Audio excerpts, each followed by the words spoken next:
Hello, everyone. Welcome to today's live broadcast, Roundtable. Division I Performance Nutrition Teams discuss top concerns when fueling athletes.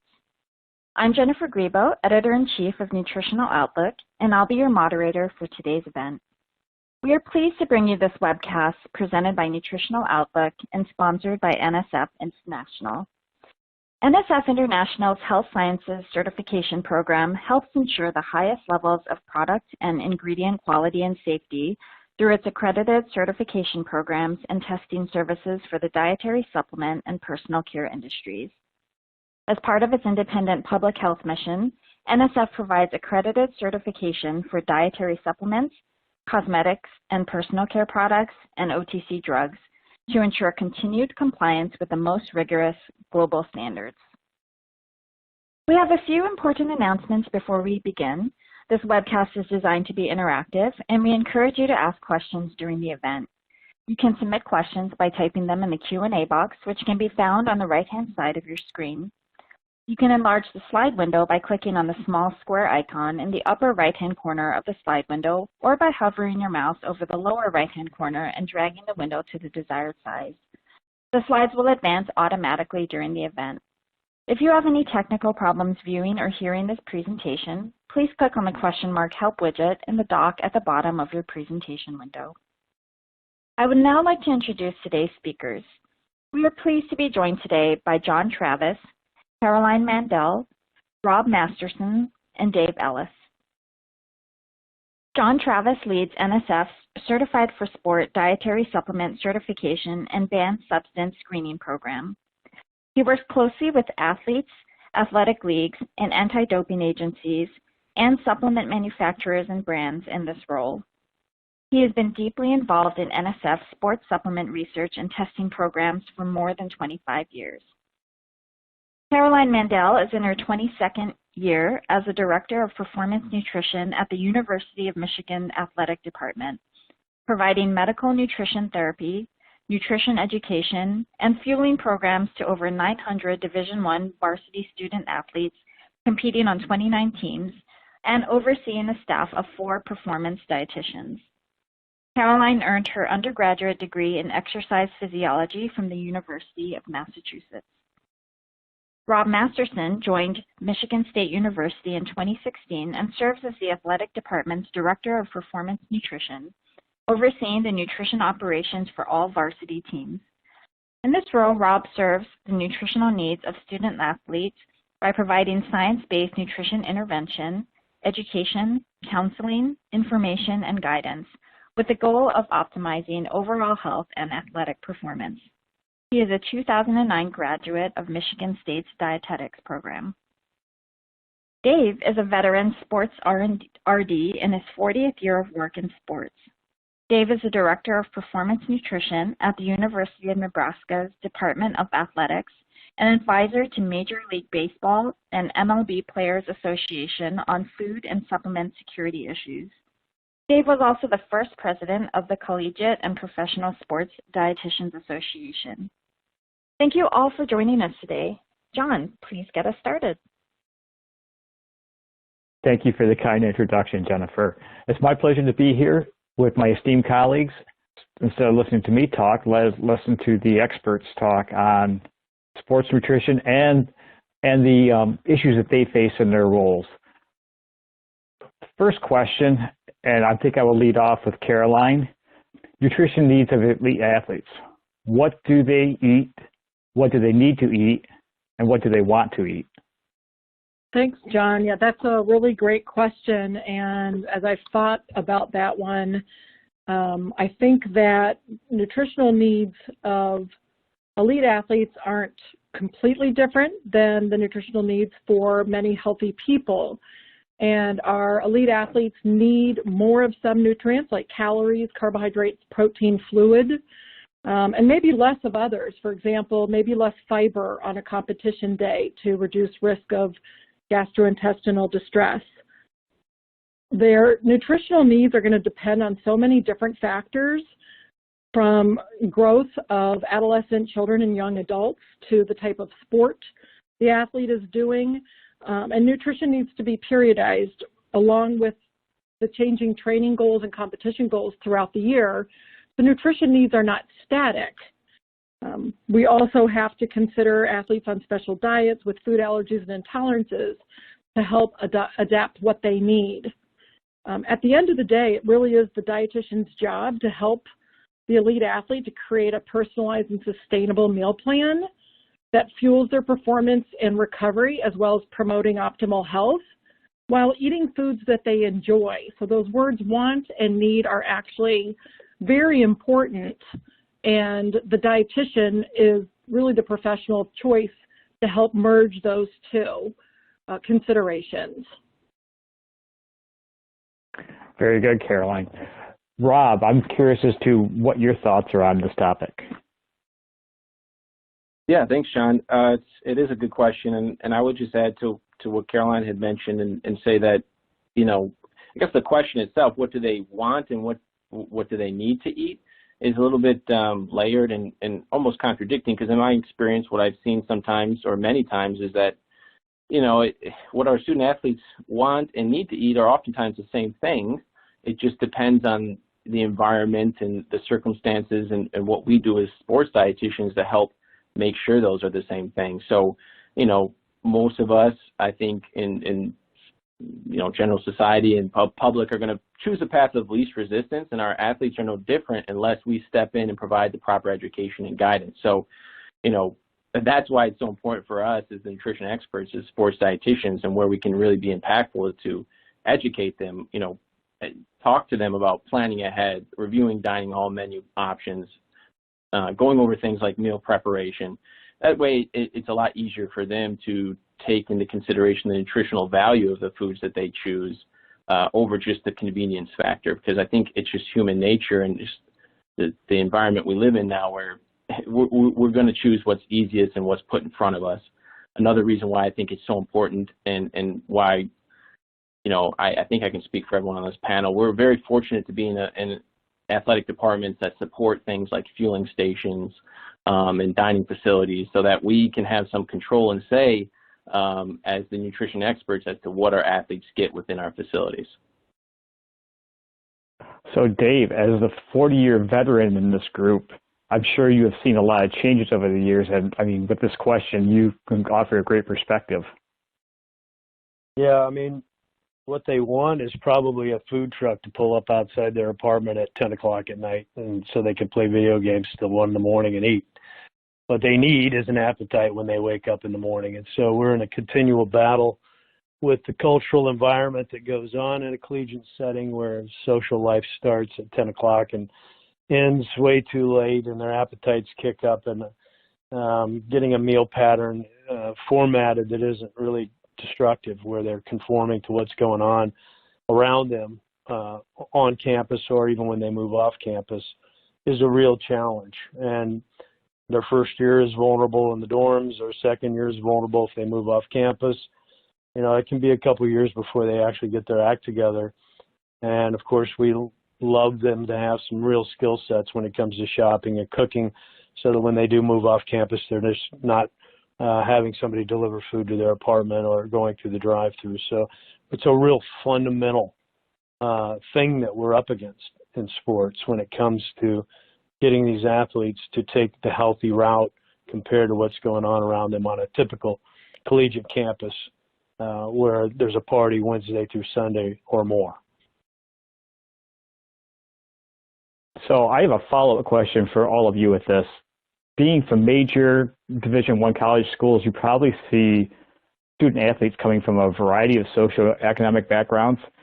Rob, can you comment on how that influences what the athletes eat and their knowledge of nutrition? Yeah, I mean, you're absolutely right. Our student athletes come from all over the world, and they do come from such varying backgrounds, and I think that's one of the things that makes our role so challenging, but also so fun in many ways. But yeah, there's no doubt it's a challenge. You may have an athlete who, comes from a very, privileged background where they have already had experience, working with a sports dietitian before they even step on campus, and have a general, good base of knowledge in terms of what food choices to fuel with best. And then you may have someone who's has no idea what a dietitian is or what our role actually is, at least initially. And, speaking to them and talking about, grocery shopping when they may be on a limited budget or never had the experience, grocery shopping on their own, if at all. I think, Caroline can probably speak to this as well, being not too far out of Detroit. For the longest time that was considered in a lot of ways a food desert, meaning that there wasn't a whole lot of resources for a lot of people coming from that area in terms of getting good quality food, nutrition, groceries. So they come from all walks of life, and you really do have to sit down with an athlete and on an individual basis find out where they're at before you try to really make any changes or make any assumptions as to what you can do, because you may have to start really at the very most basic level in terms of trying to improve their nutrition. That might simply be, I think as Dave already mentioned, doing things like doing a grocery shopping tour with them, making sure that they're actually developing some of those, what we would consider life skills like grocery shopping, something that's very important for them to understand. So yeah, it's definitely a challenge, but again, that's something I think, as a good sports dietitian, you're really taking into consideration every time you're sitting down or the first time you're meeting with an athlete. Yeah, that makes me smile thinking when I was in the dorms at Michigan as a freshman, and our thoughts were trying to find somebody who's old enough to buy beer. And I'm sure college students today are no different than what I was thinking. So Caroline, do you have any thoughts on that topic of the socioeconomic backgrounds and how that impacts kids coming into your program? Absolutely. I appreciate Rob's comments and describing the challenges. But at the same time, when we have the opportunity to work with so many athletes from different states around the United States and so many different countries and so many different backgrounds, I always think of that challenge also as a huge opportunity. First and foremost, as Rob described, doing so much education, and Dave talked about the shopping, the menu planning, the label reading, the cooking skills. So a lot of our programs have the supermarket tour education programs in place, the cooking classes, cooking demos, from big to small.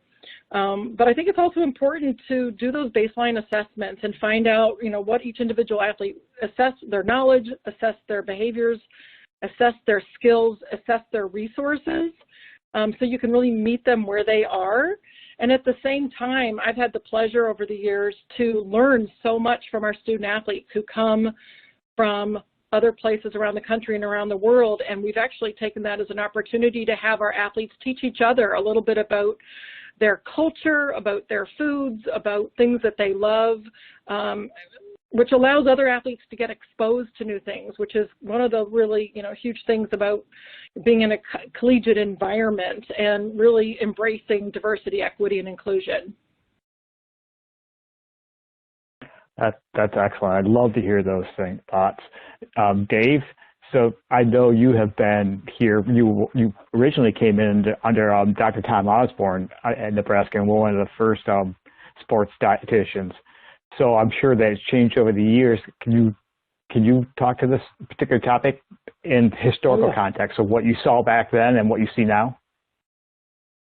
Yeah, the rosters have become globally diverse when it comes to the international athletes that you'll find on a tennis teams or the track team.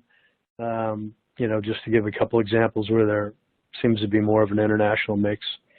Certainly every state in the United States is represented, so the regional variances and dietary habits and likes when it comes to food preferences are profound. And I think, it's a great challenge. I think any dietitian who's, got their feet on the ground when it comes to fighting these daily battles to get these athletes engaged with their food supply takes on the unique challenges that come with feeding people from very different backgrounds, culturally, geographically, as really one of their biggest challenges. And, I think you learn a lot, as Caroline mentioned, from, trying to interface with these athletes that actually diversifies the food supply for everybody that you're fueling. In our case, we have all our athletes eating under one roof at our training table. So as we innovate for any segment it is there for everybody to potentially try. So I think that's a neat part of the whole cocktail of humanity that shows up in any one athletic department. And just to put that in perspective, everybody should probably weigh in here. Well, we have 650 athletes, 24 sports. So that is a lot of people from a lot of different places to deal with. And and it's only, I don't know that there'll be any trend that changes it to be less diverse. It's only going to be more diverse as we move forward. Excellent, Dave. I thank you folks for those very, very enlightening answers. So let's go on to our next question. We've touched a little bit on this. Are there challenges in creating a successful nutrition regimen for the busy life of a college athlete? So I'm going to actually morph that question a little bit based upon all of your comments to the previous question, and that, so a typical college athlete, you have a large variety of athletes, from linemen on the football team and shot putters, to hockey athletes, to endurance runners for cross country, to rowers, both men's and women's teams. I mean, how do you folks address those kinds of challenges in creating these nutrition regimens for not only for the college athlete life, but also the different sports that you have to engage with? And Rob, I'm going to let you go first on this one.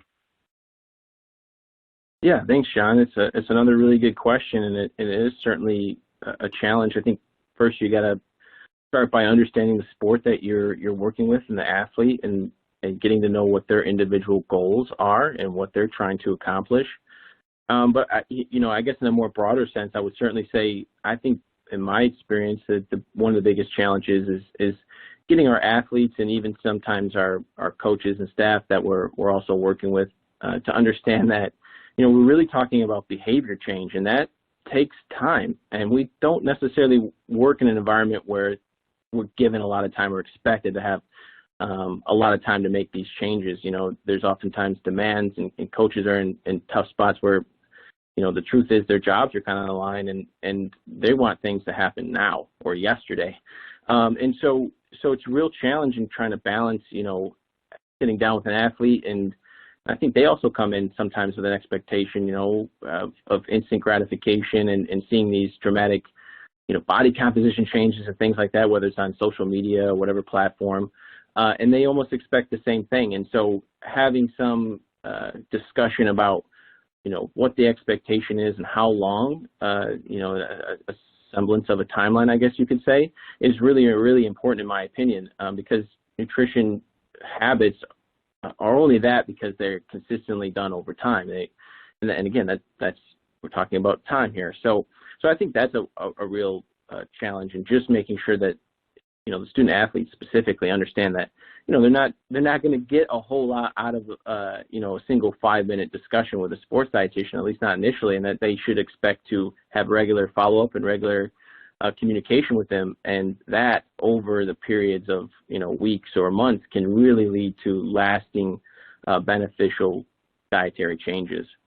That's certainly one area that I think is a challenge. And then I think the other one, and we touched a little bit on this in our kind of brainstorming sessions when we all got together wanting to do this, which is, we now live in a world where it's almost like information overload, or sometimes misinformation overload. There's so many different platforms, and we're just a click away from essentially accessing any information that we want.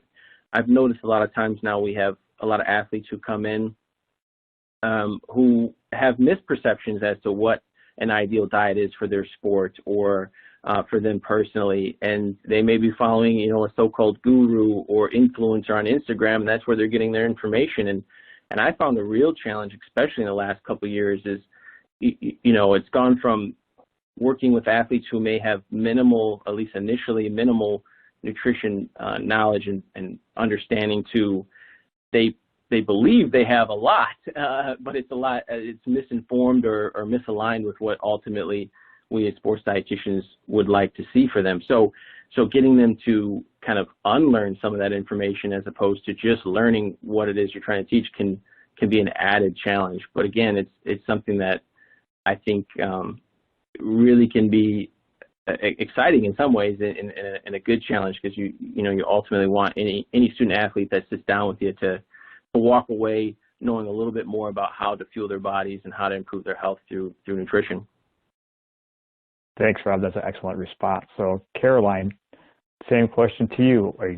With the different sports, I know you have the multitude of sports, and just like from endurance to strength to stick and ball sports, with these athletes, how do you approach those challenges?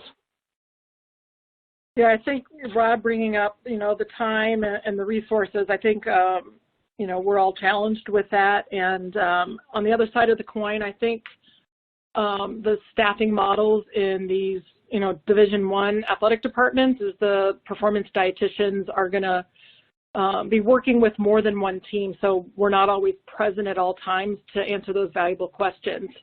Since 2014, when the NCAA deregulated feeding for athletes, it did create new touch points, the training table, the grab-and-go breakfast, the fueling stations.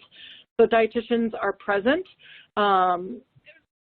in order to, do what I think of as more informal education. Instead of scheduling an hour and sitting down with a team and putting up a PowerPoint and that kind of thing. I mean, our athletes really don't have time for all of that. And as performance dietitians, when you're juggling multiple teams, we're always looking for the most efficient ways to educate the student athletes, to engage them, to get them really interested and motivated to change.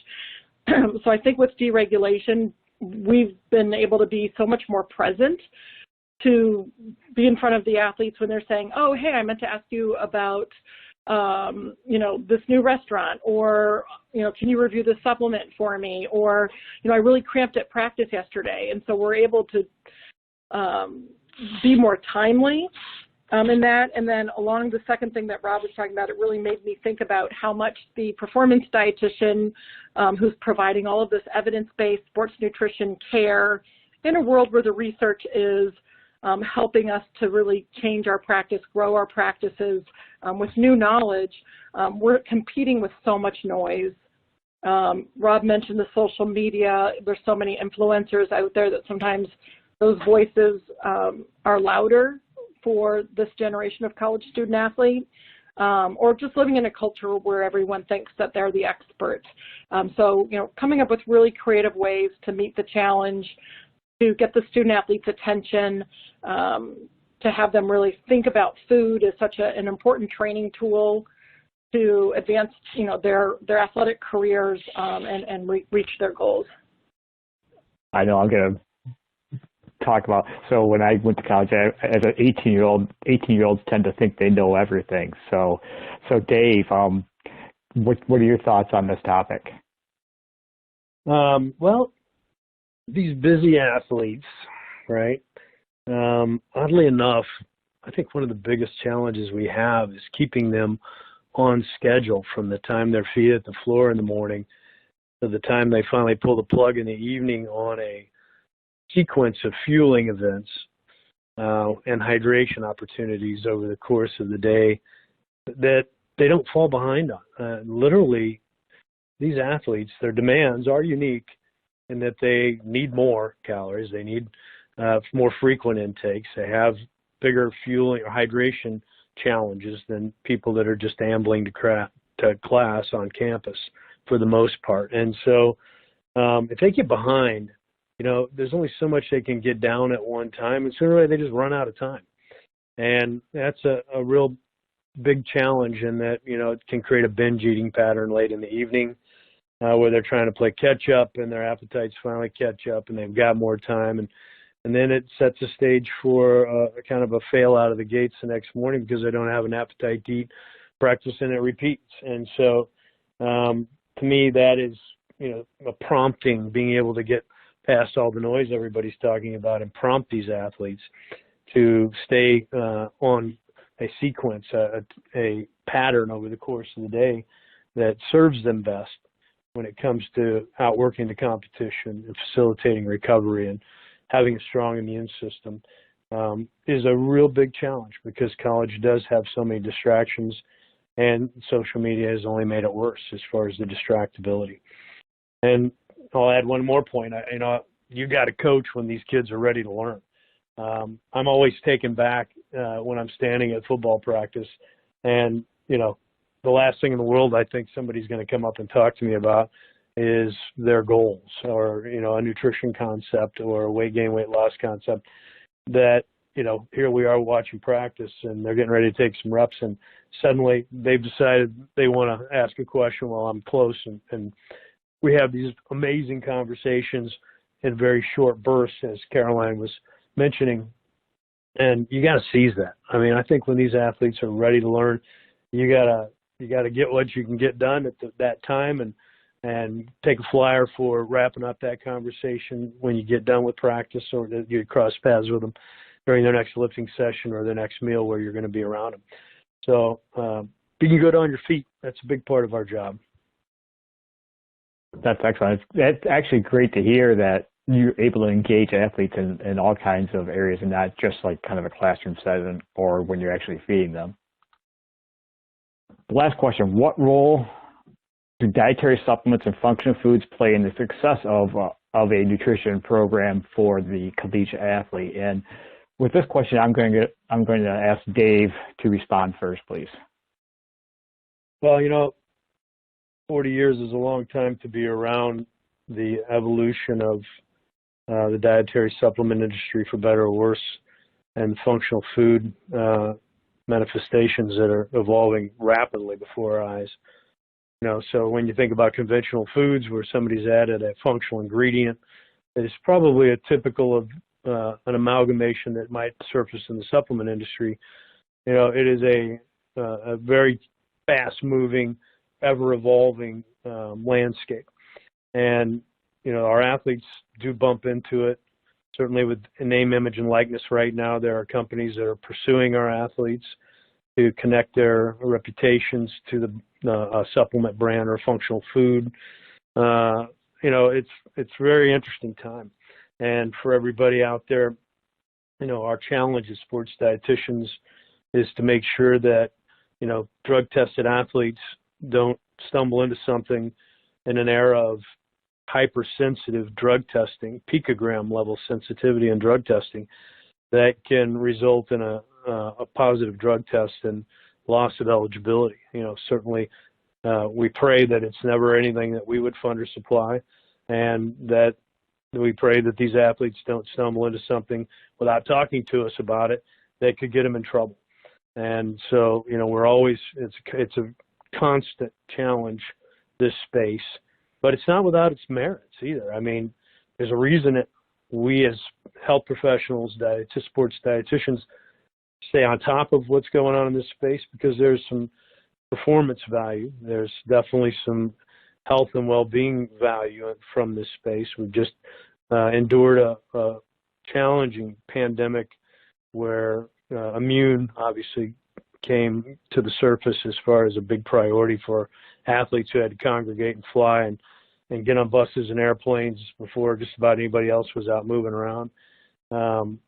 And so we value things that have surfaced in this space, you know, turmeric, casein, forever, caffeine, and creatine. These are all things that, you know, work, and our athletes are going to go seek them out because they work. And, you know, we have to be able to steer them towards safe sources, supply chains that are reliable, third-party accredited products to prove that there are no banned substances in them. And, you know, also more than anything, get our athletes to slow down, not be impulsive, and come to us for advice before they venture into these spaces. But, you know, it's a space that has a lot of merit and yet a lot of challenges. Thanks, Dave. So, Rob, how do you feel about where nutritional supplements and functional foods play in how you work with your athletes at Michigan State? Yeah, I think they can play a very important one, and ultimately their role is, you know, really dependent upon the goals and the needs of the student athlete. You know, I would echo Dave's sentiments in the sense that, you know, it's really, we would be naive, I think, as he said, you know, to believe that they're not, you know, our student athletes aren't looking into this area in terms of trying to find supplements or functional foods that will provide them an edge in their performance. And so it is. It's really, really critical for us, and that's, to make sure that they're choosing or coming to us with questions and before they actually purchase a product or coming to us and asking us if it's safe and effective. And again, that's why it's so important to have programs and like NSF and third-party certification, because it's absolutely necessary. And so I would say it definitely can play a role. It's super important. I would say that, again, it is dependent upon their individual goals and needs. I always first like to find out where they are just from a more baseline, I guess, situation, in the sense that, are they eating consistently? Are they avoiding going more than 3-4 hours not having something to eat, a meal or a snack? Addressing those sorts of things first before we really jump into the more performance-focused nutrition, the hydration, electrolyte balance, pre and post match or game fueling, and recovery. What are they doing there? Really, and then jumping into supplements. It really starts with what they're doing on the most broad sense. What does their overall diet look like? The supplements and even the performance-focused nutrition interventions that we may implement or want to implement with those athletes are not going to be nearly as effective if we're not making sure that they're doing the most basic things, getting breakfast, lunch, and dinner with some snacks in between, maybe additional meals if necessary. We got to start there first. But no doubt, as Dave said, these supplements and functional foods can play a very important role, and there's certainly merit. Very good, Rob. Caroline, could you offer some insight here on how you handle these? Absolutely. And, throughout my career, supplements have been a big part of athletes' lives. So it's a huge area that dietitians invest themselves in learning about, and there's always something new. And our role really is to educate them and help them make an informed decision against the backdrop of the banned substance drug testing.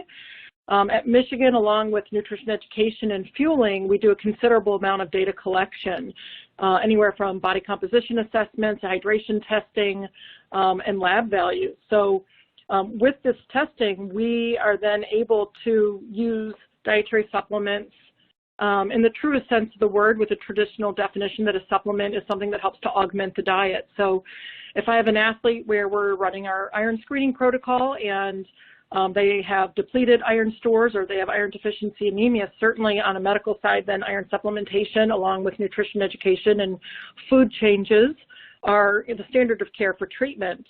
Over the last several years, we also started tracking vitamin D levels, and we know vitamin D is important in calcium absorption for bone health and preventing risk of bone fracture and injury. And at the same time, there's been evidence that came to light around vitamin D and helping prevent upper respiratory infections with influenza, and that's been extrapolated to some of the COVID data. And so we're real interested and invested in thinking about, particularly up here north of the latitude of Atlanta, we're up here in the north, of our vitamin D status. We're very cognizant of that. And then emerging evidence around the omega-3 fatty acid supplements and our omega-3, omega-6 ratios. So on the medical side, there's some real compelling data, and definitely schools have put that into practice. At the same time, then you look at the performance supplements, and I've been, really intrigued with, of course, the protein supplements. Athletes can get adequate protein from food, but the supplements just add a nice layer of certainly convenience, and when they're third-party tested, of course, safety, and learning more about, the different types of protein from whey and casein, et cetera, or, the emergence of these plant-based proteins for plant-based, the diets, or the athletes who follow plant-based diet. And also then, in my entire career, I know that, creatine was demonized for a long time, but, 3-4 decades of research is really showing that there's some real positives behind creatine. While we're not allowed to purchase and provide that at the NCAA Division I level, certainly the evidence for muscle building, for help with injury rehab and return to play protocols, and even possibly now concussion, is very intriguing, and there may certainly be room for some protocols for that, recommending those products, or even having our physicians, prescribe some of those. With the functional foods, the thing I always think about is some of them can be very convenient, and again, our earlier conversation about the athletes and time and trying to fit everything in with their consistent meal patterns is really hard. So, foods that fall into that area between a supplement and a food, certainly, the recovery shakes certainly can be very convenient. Many are very cost effective as well. The shelf stable and food safety aspect is also really important to us as dietitians, as well as to the athletes. Many of these products also are really convenient for travel, so we also have to think about fueling at home around training, but fueling at home around competition. And then our teams really appreciate when we're able to replicate what we do successfully at home, if we can replicate that on the road.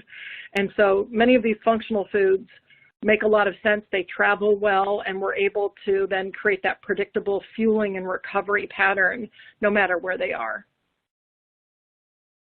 Wow, you folks have a challenging task ahead of you in your roles at your different institutions that you've worked from, dealing with the different backgrounds of your athletes to their busy daily lives, from anywhere from 6 in the morning till 10, 11 p.m. at night from your description. So you're to be applauded for your diligence and for your dedication to your student athletes.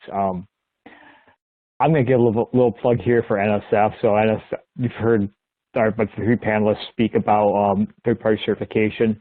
NSF is our third-party certifier. We do have a resource for athletes. We have our sport app, and also for brands too, where we have a program where we will test dietary supplements and functional foods to ensure that they, one, meet their label claims, two, that they're not contaminated with things like heavy metals or microbials like E. coli, and then three, that they do not contain any performance-enhancing substances that would cause an athlete to test positive and cause them to lose their chance to participate in their team sports or their individual sports. So that's my plug for NSF, and thank you folks for participating. And I did have more questions, but I'll save them for the Q&A sessions, and then I will turn this over to Jen.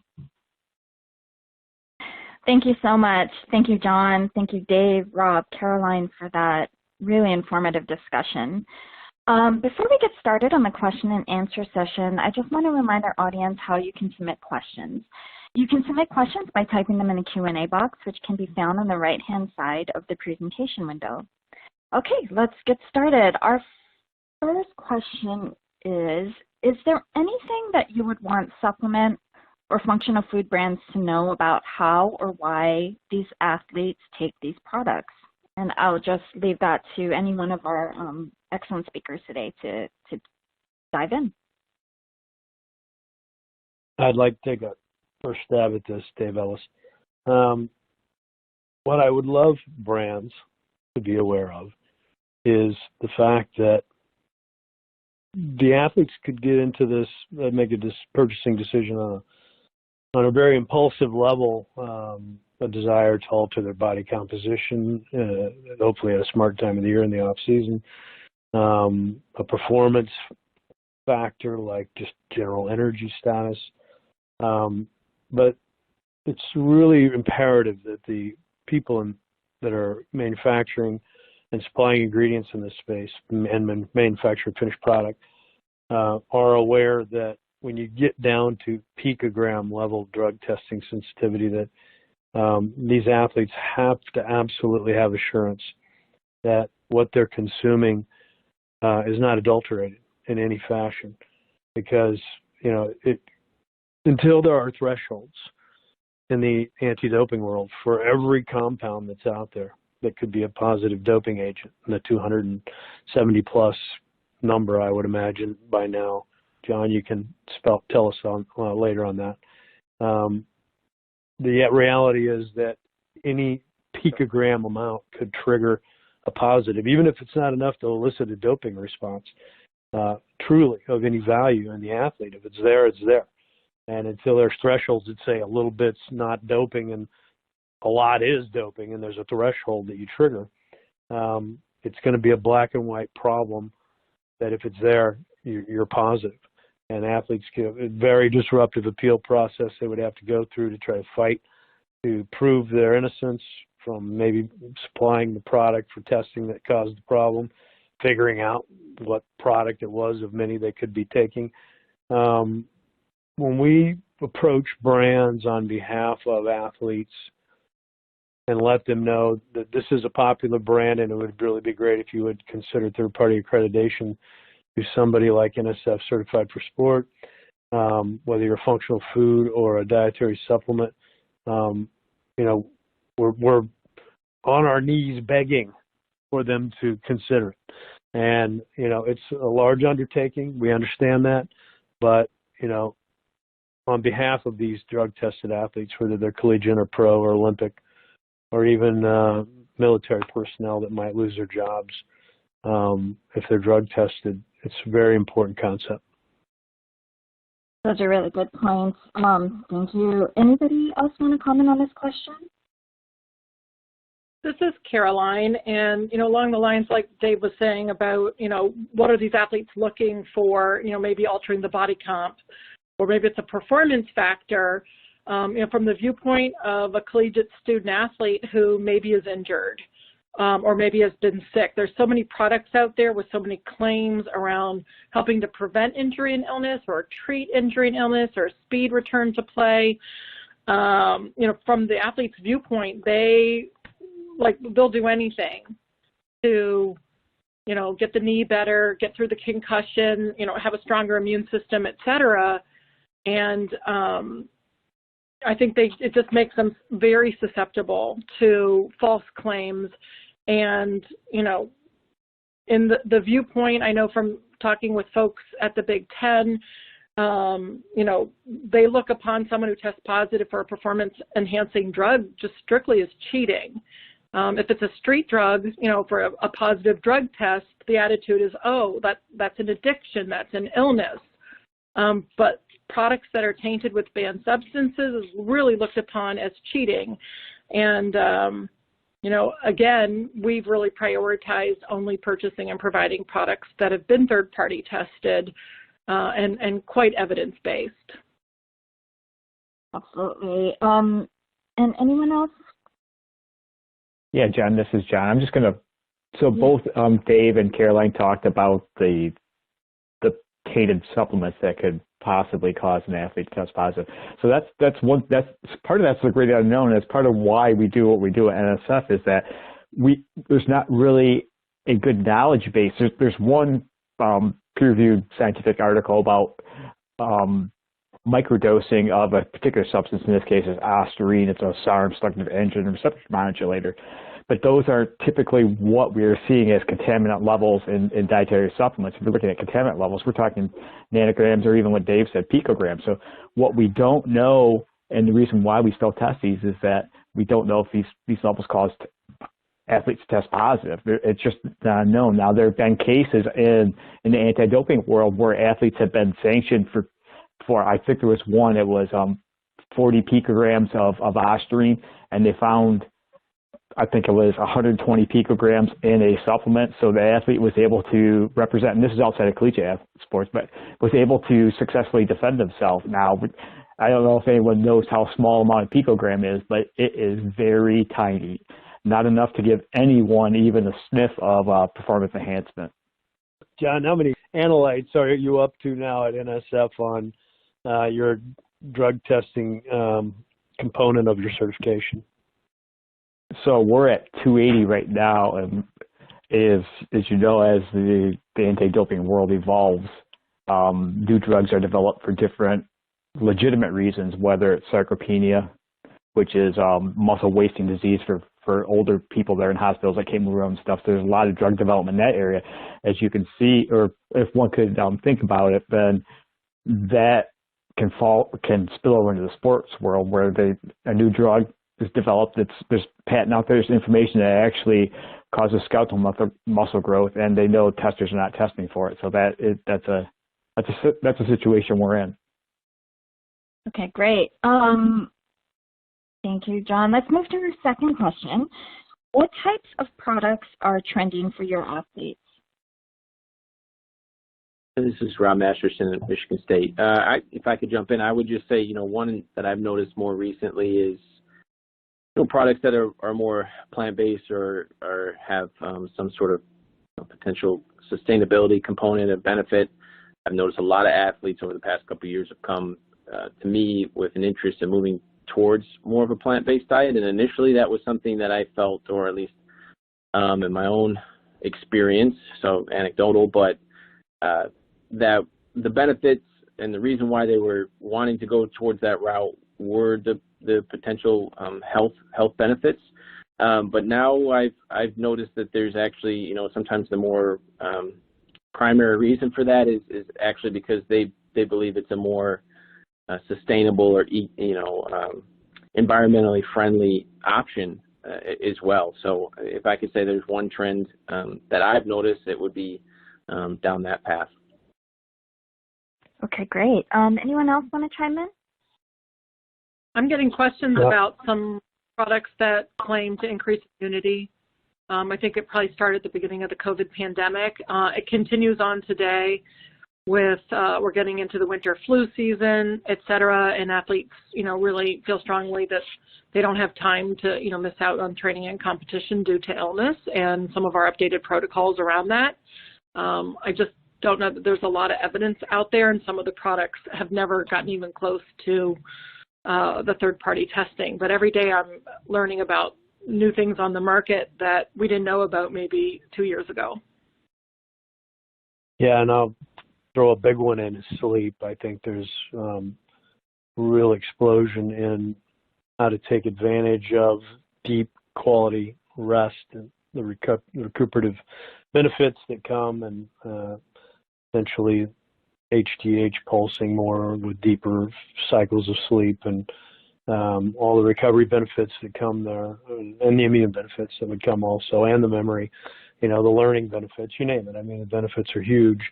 So sleep is an explosive category, and the nootropics category overall, when it comes to alertness when you are awake, of course, is a explosive area, and one that's really riddled with vulnerability, because anytime you get into the nootropic space, you get into a vulnerable space where it might just be easier for a fraudster to go buy an active pharmaceutical ingredient and put it in a product that makes the athlete's hair stand up, and for them to feel a real caffeine stimulant-like benefit, a focus benefit, when in reality it's actually drugs. So we move with great caution in that space. Well, that's a good word of caution. We know a lot of brands looking into these areas, so it's good for them to hear. Another question from the audience: are there challenges with brands now approaching athletes with sponsorship deals? I'll take first stab at that. Yeah, we've seen some pretty benign multivitamin type companies, pretty good reputations, come at some of our bigger name athletes. We've seen some pretty sketchy muscle building supplement companies come after our athletes, and luckily our athletes are pretty good about coming to the dietitian, in my case, or my other dietitians on our staff, and asking about the opportunity before they would engage that opportunity, and we've been able to coach them on the positive and negatives to think through, and it's really ultimately their decision. But mainly NIL, name, image, and likeness, for those that are out there listening that aren't really that close to college athletics, that have given athletes a chance to benefit from their reputation as a collegiate athlete financially. A lot of them are getting some pretty superficial deals with a local burrito place, whatever it may be. Maybe you're getting some free food for some posts on social media, but I don't know that at the street level for everybody on these rosters, you can't say they're all benefiting at this point yet, and some of them are pretty small potato deals. Great. Anyone want to add to that? I think with the name, image, and likeness legislation that passed several months ago, that with supplement companies approaching student athletes, anywhere from retail stores to different hydration products, et cetera, for me it created an opportunity to re-educate about dietary supplements, to remind our student athletes that the nutrition staff is available and we can review those products, because Even if they're getting a sponsorship deal, they still have to follow the NCAA supplement and banned substance guidelines, and they're still responsible for what they put in their bodies. So it's important just to really align ourselves with them and support them and try to educate them about those products and their risk. Great. I was just going to add that, as Caroline had mentioned, I think it's offered a challenge in the sense that, as Dave had mentioned, there are times where maybe not the most reputable companies or companies approach our athletes, and so there's a challenge in there, making sure that they understand the risks, and when it comes to name, image, and likeness, they're really kind of jeopardizing that I component, the image part, their own image, and they have to understand that if they decide to align themselves with those, there's risks that could potentially come with that. But as Caroline mentioned, and it offers us an opportunity to educate our athletes. So it's really kind of opened up the dialogue here at Michigan State in a good way of educating or re-educating athletes about supplements and supplement safety. And so in that way, it's actually been quite good. So, yeah. That's great to hear. Okay, thank you all for that. And I think we have time for one more question. Here's one. What changes have you seen in the products athletes take with COVID-19 being an elevated focus? So I'll take that question, Dave.